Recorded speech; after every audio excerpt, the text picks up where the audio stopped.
Cet épisode est consacré aux dégâts que produit l'apprentissage sexuel par la pornographie à laquelle tous les jeunes ont accès de plus en plus tôt. Il n'est pas question de morale, de jugement de valeur sur la pornographie en tant que telle, mais sur son utilisation sans filtre et sans discernement par des jeunes qui sont encore des enfants. Cet épisode est un message d'alerte aux parents et adultes référents qui ne doivent pas ignorer les dégâts parfois irréversibles que cause la pornographie comme seule porte d'entrée de l'éducation sexuelle. Alors il y a bien sûr les dégâts immédiats dans la construction d'un modèle sexuel biaisé.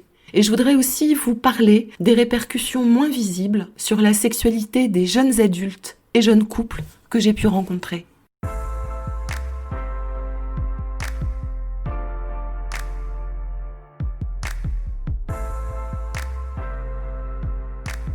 Bonjour, vous écoutez Florence Thérapie, le podcast qui vous donne des clés pour basculer du mode problème au mode solution.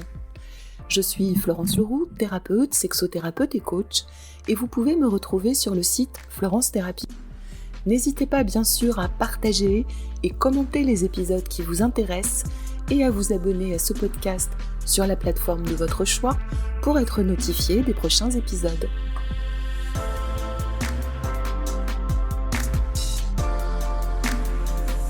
Cet épisode est plus qu'une invitation à ouvrir les yeux.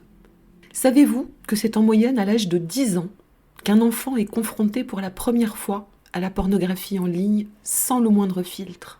Le téléphone portable, souvent offert pour l'entrée en 6e, peut être un cadeau empoisonné puisqu'il est le premier écran de visionnage pornographique et tous les jeunes ont libre accès à n'importe quel contenu pornographique depuis un simple smartphone.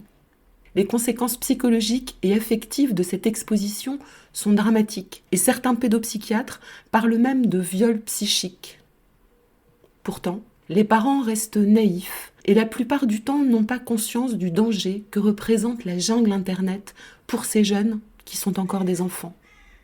La pornographie comme modèle d'éducation sexuelle est toxique, non seulement parce qu'elle donne une image fausse de la sexualité, des relations hommes-femmes, du désir et du plaisir féminin, mais aussi parce que sur un esprit neuf qui n'a pas encore eu d'expérience sexuelle, les images pornographiques font effraction. Elles entrent en force dans l'imaginaire et vont façonner et même imposer des fantasmes et des pratiques sexuelles basées sur la pornographie, au lieu de laisser se construire un imaginaire érotique personnel. La pornographie remplace ce clair-obscur d'images personnelles par des images violentes, glacées, mécaniques et hélas parfois indélébiles qui colonisent l'imaginaire des jeunes et dépersonnalisent leur apprentissage sexuel.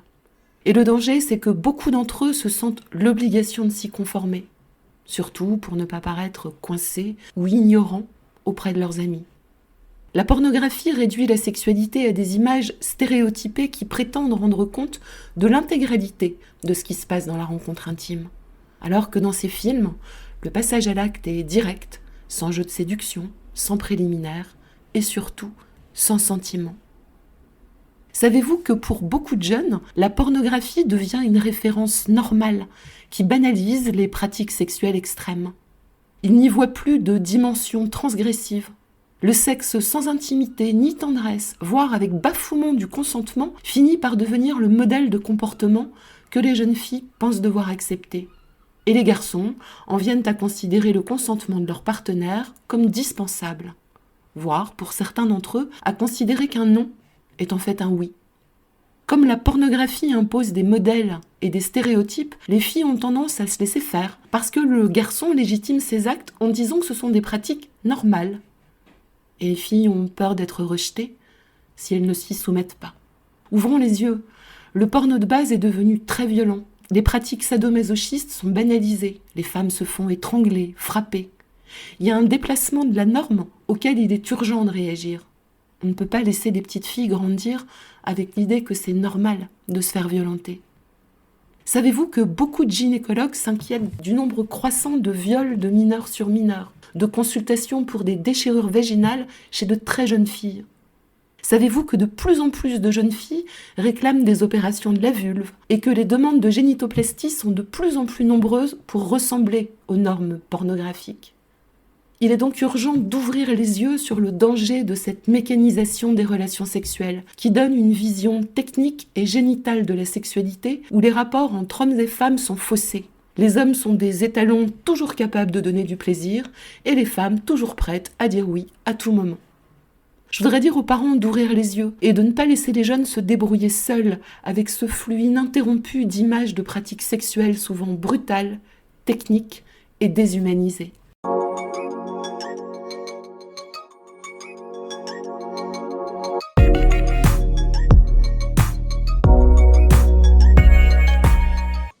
Je voudrais aussi attirer votre attention sur les répercussions parfois désastreuses de cet apprentissage sexuel par la pornographie sur les adultes et les couples qui impactent parfois lourdement leur vie amoureuse et sexuelle d'adulte. À force de consommer du porno, l'anxiété de performance peut remplacer l'excitation. Les hommes se sentent angoissés et ou complexés par la taille de leur sexe ou par le nombre d'orgasmes qu'ils peuvent donner à leur partenaire. Et en se comparant à ce qui n'est pourtant pas comparable, certains développent des troubles de l'érection et des angoisses de performance. J'ai rencontré beaucoup d'hommes qui viennent consulter pour des troubles d'ordre sexuel, et il y a bien souvent tout un travail à faire sur la représentation de la sexualité qui s'est construite au travers de la pornographie. Beaucoup de jeunes femmes, quant à elles, acceptent certaines pratiques ou positions qu'elles n'auraient pas choisies de façon spontanée. Pour certaines d'entre elles s'ensuit une certaine culpabilité, ou la peur de ne pas être à la hauteur, d'être jugée, ou l'impression d'être déconsidérée. D'autres ont régulièrement des petites sécheresses ou douleurs parce que leur partenaire n'attend pas toujours qu'elles soient suffisamment excitées avant la pénétration. Comme il ne laisse aucune place à l'imaginaire et à l'érotisme, le porno impose une sexualité décentrée des rapports amoureux et de l'affection. La sexualité s'est construite sans sentiment, sans séduction ou jeu amoureux, alors que la sexualité, c'est avant tout la découverte de l'autre et le partage d'intimité. La pornographie est un raccourci qui valorise la pratique sexuelle au détriment de la relation. Beaucoup de couples connaissent un vrai désarroi quand la vraie vie, celle du quotidien, vient casser le modèle pornographique. La disponibilité sexuelle permanente, les positions acrobatiques quotidiennes sont peu compatibles avec les exigences du quotidien. Et bien souvent, s'installe au sein du couple frustration, ressentiment et incompréhension.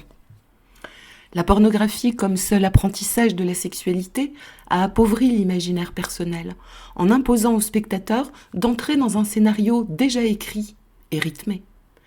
Et ces images, si elles ne sont pas décryptées comme un genre fictionnel, laissent croire que c'est la réalité. Le risque de la pornographie, c'est de laisser croire que la sexualité doit se passer comme dans ces films.